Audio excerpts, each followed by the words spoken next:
Hello and thanks for joining me in this episode of Zulf Talks Photography Podcast. Today, I've got an interesting one for you.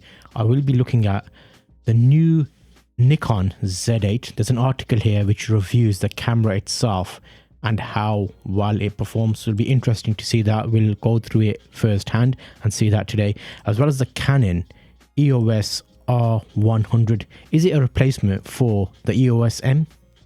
We'll have a look at that today. There's a new Pancake Lens out for the RM mount system, and there's a couple of interesting articles we're going to check out as well. Couple about every single photo that's been taken of you. How can you find that? In this episode, we're going to have a look at that. Titanic didn't really hit the iceberg. Apparently, there's some photographic evidence showing this. Is it a conspiracy? I don't know. We'll find out.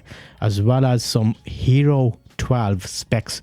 We're going to be looking at the Hero 12 and see what the specs are in terms of the new camera. I'm not a big fan of the GoPro system, but we'll see what they've got today. They're giving out free stock photos, which is interesting, as well as the only right way to start in photography. Is there a certain way? Let's, without any further ado, have a look at the first article, which is the Z8 itself. So Nikon Z8 hands-on review. This is an article which is going to be interesting. Now we've got it by Camera Jabber, which is a nice place to get some photo news and updates. So what are we saying? The new Z8 hands-on. Okay, so what are you saying? Oh, I'm glad to give you a verdict straight away. Firstly, price. You've got £4,000 worth of change. This is where you want to spend it. Apparently, that's what you want to do with your money. So while there are photographers who like a dual gripped camera, there are plenty who prefer the smaller size and lower weight of a single gripped camera with the option to add an upright grip if they need it. This is bummy out by the fact that the question I am asked most often about the Nikon Z9 when it was first announced was, how heavy is it? The Nikon Z8 lives up to its billing as the baby Z9 for being significantly smaller and lighter weight.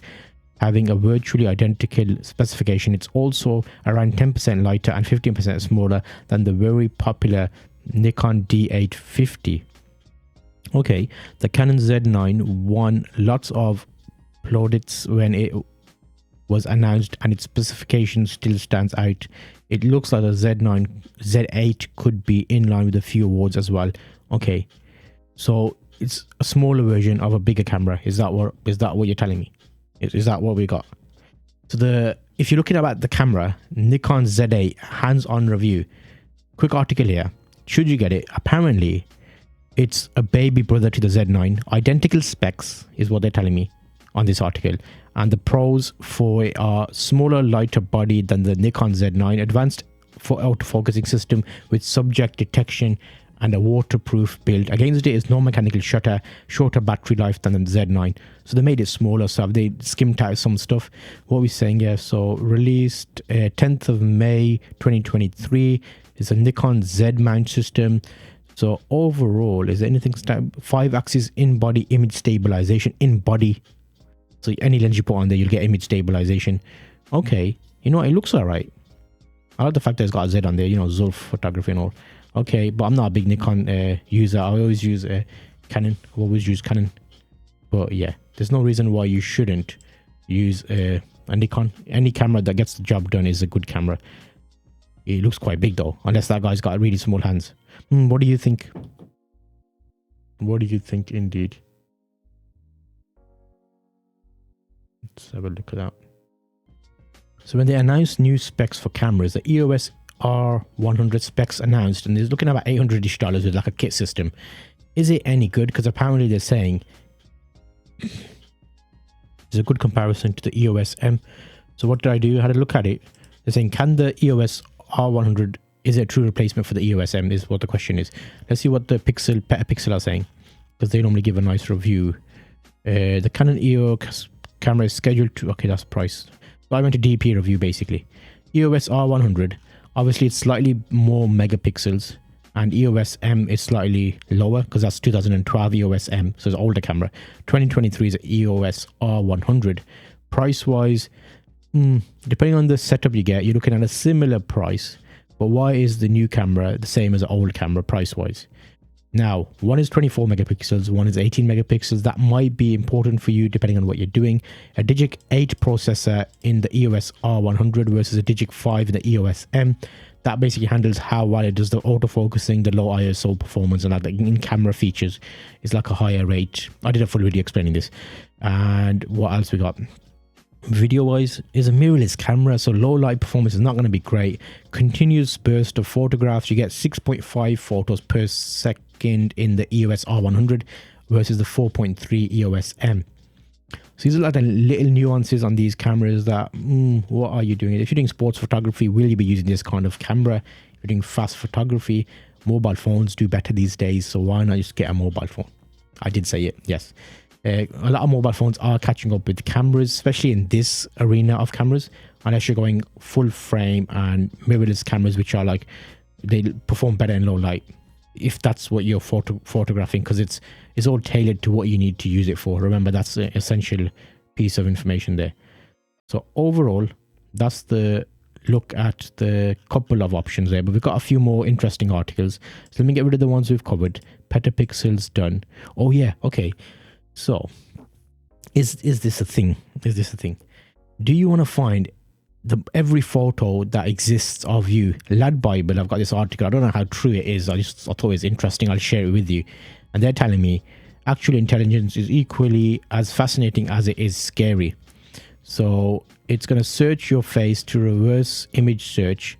And people are jumping on ChatGPT bandwagon. Yeah.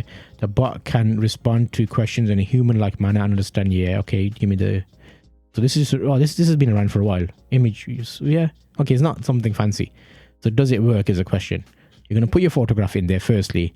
It's going to search your face and find all the images of you that exist. Yeah. If you're famous, you're going to have a nice surprise there because your photo's going to be everywhere. Try it out. Let me know how it works. Yep. That's what it's saying.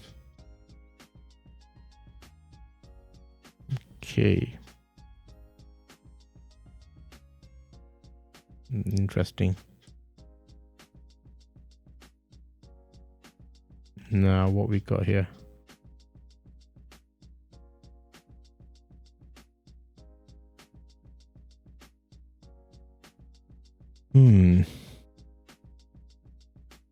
So according to the site, you have two really helpful friends when it comes to deleting photos, DMCA and GDPR.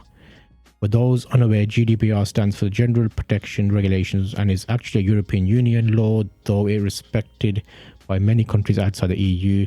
And by this law, you have the right to erase any data concerning yourself, including pictures. This is also often called the right to be forgotten. Meanwhile, digital, okay. So did you find any pictures? Okay, this is a lengthy article, and then it goes into something else. So this is Lad Bible for you. They basically skip between articles, so you don't know what's going on. So that article's finished, but I was looking at the next article there. Interesting, very interesting indeed. Now let's have a quick little look see over here and see what's going on.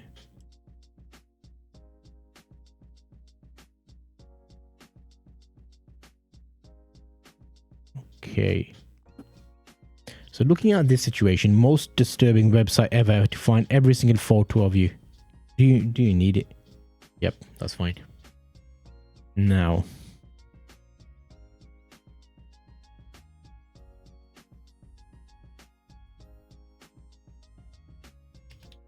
Okay, there we go. And what we're saying situation is...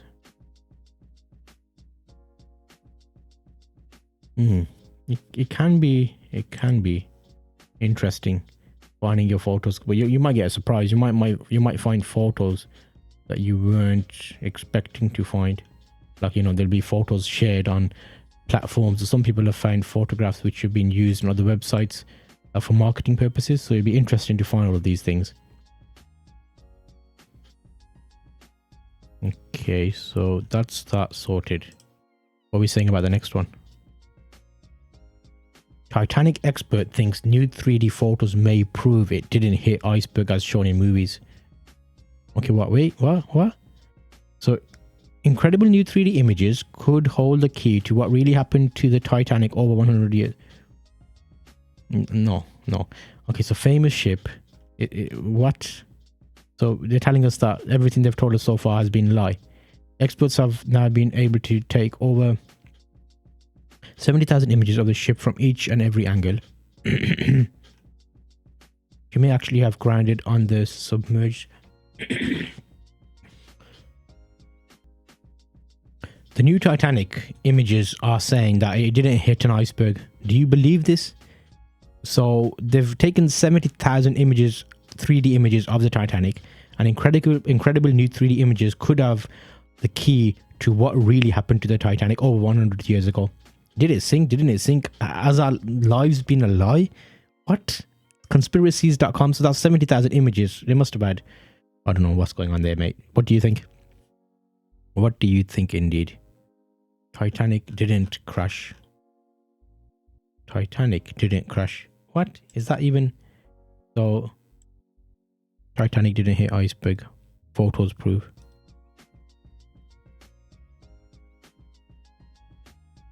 Photos prove. Okay, back. I don't know.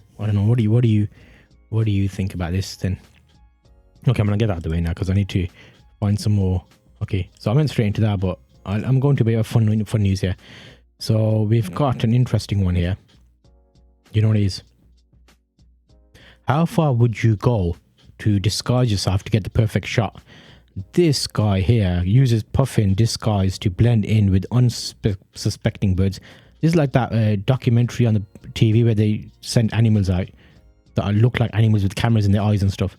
Photographer in the UK has managed to get close and personal with puffins by wearing a humorous puffin disguise to put the birds at ease. If you're listening on the podcast, he's basically stuck a bird on his head and he's got a scuba diver kit, so he's like going around taking photographs.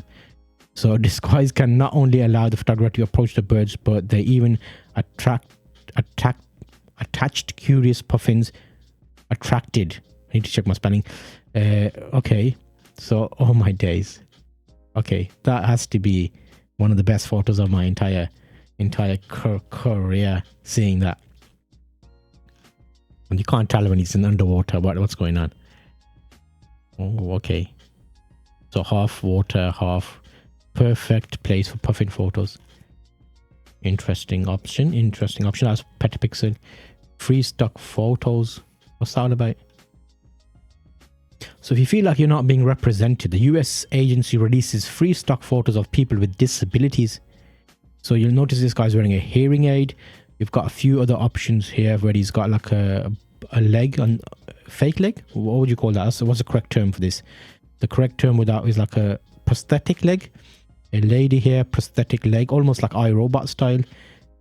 So yeah, they're trying to basically give options out for people with disabilities. Interesting option. I think, yeah, why not? Is the normal people are just disabled, so that's nothing stopping them from doing things that other people wouldn't do. So I don't get why this is such a big thing. But yeah, it's good for representation, I presume. If you're doing an article about disabilities and you want to use a photo of someone disabled, hire a photographer, take some photos, or use them from this free site. Why not? So what exactly free stock photos, and what exactly would that mean? Would that mean that it's easier to access photos? I didn't know there was an issue with finding photos of disabled people in like normal day-to-day scenarios like this is depicting in this article. Interesting to see that.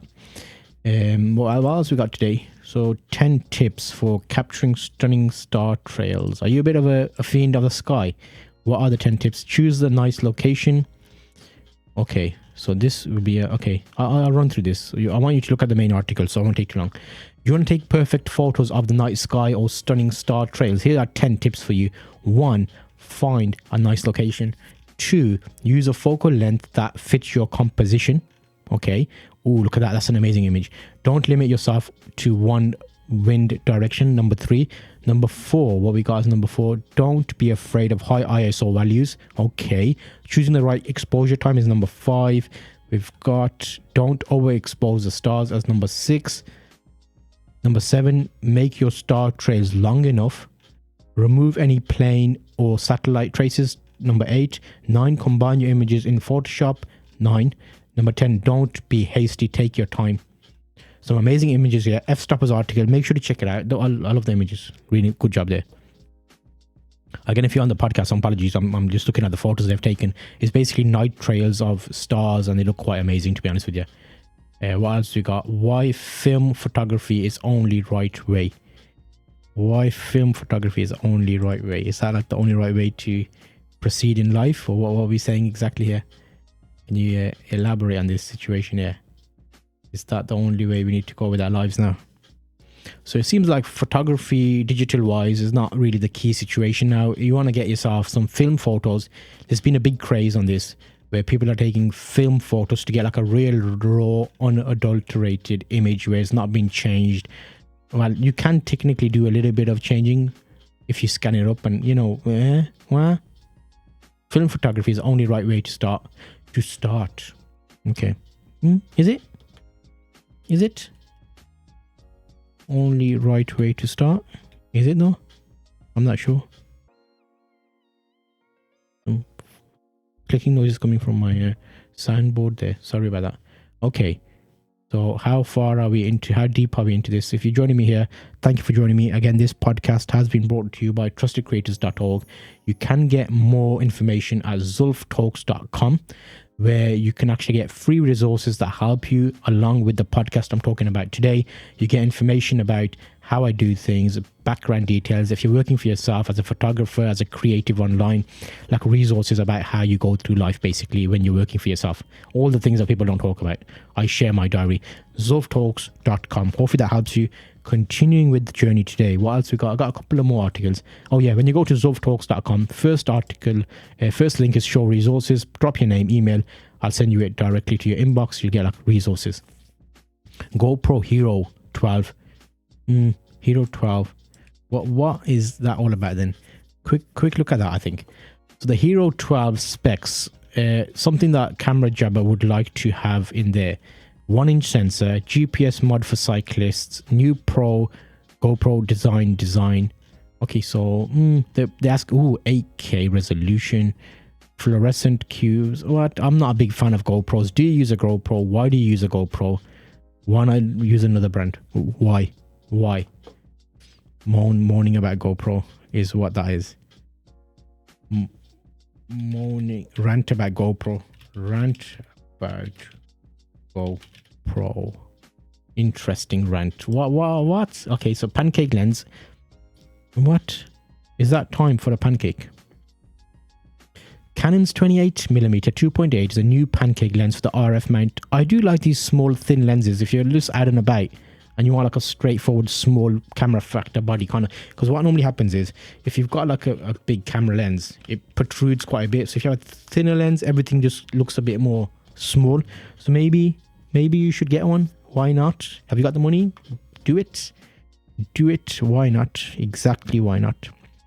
Actually, how much is it is the question. Will you give me a price on here? Petapixel, $300. Not bad for a standard lens. $300-ish. Okay, that's doable. Beginner's guide to ISO. Okay, so it's like a simple. Along with shutter speed and aperture, ISO is one of the 3 fundamental exposure parameters to TechMate. Just tell me what the thing is. If you are new to photography, check out the fantastic video tutorials. Okay, thank you very much. Travel tripods, f-stoppers. Ooh, just a review. Ooh, okay. I like this one. Let's have a quick look at this. So tripods are an essential part of anybody's like kit situation. We've got Manfrotto, we've got Peak Designs, we've got another premium brand. So the contenders, okay, design. Oh, okay. So what are we saying exactly here? Are we saying that one can get lower to the ground, the other one can't? Bonus features. What's your summary? Is the one right for you? Depends what you want it for. Okay, while 650 may seem like that's a lot of money for a tripod, mate. $650 moolahs. Okay, I'm not sure about that. Okay, shall I? Okay, we'll do a quick one. So there's 3 tripods that have been compared by f-stoppers, and they look like varying types. One's a Manfrotto, one's a Peak Design, one's like a variable, like a non-off brand type situation. And so a couple of them you'll notice can get lower to the ground. A couple of them are higher. The build quality different. But the main thing here is how tall they can get, what you're using them for, how stable you want it to be. Consider tripods. You know what? They're nearly as expensive as cameras. While $650 may seem like a lot of a tripod given the lifespan of camera support, it's worth it for the weight and saving options. Peak design bonus. I'm not sure about that, but if I wanted a tripod that high, I would not be getting one of these thin tripod leg ones, especially with my camera setups, because you want something that would not move. Because if you're doing like time lapse and stuff, that's your half an hour gone, isn't it? When it's slightly moved, you'd have to re-edit it. Oh my days, just thinking about it is making me stress out. PD, is that like a type of tripod as well? Best tripod contenders, tripod throwdown. I don't know. What tripod are you using at the moment? That's the question. Okay, and I think that best landscape camera ever made is a Fujifilm, apparently. Is it though? Oh my days, what is this? Fujifilm, best camera made. Is it the best camera ever made? Oh my days. Best camera made. Okay, I'd like to say thank you for joining me today. That has been a quick update on the photo news this week. Overall, we just looked at what's going on. I'll see you in the next video here, which is a bit more photo news. Get up to speed with what's going on. See you on the next video.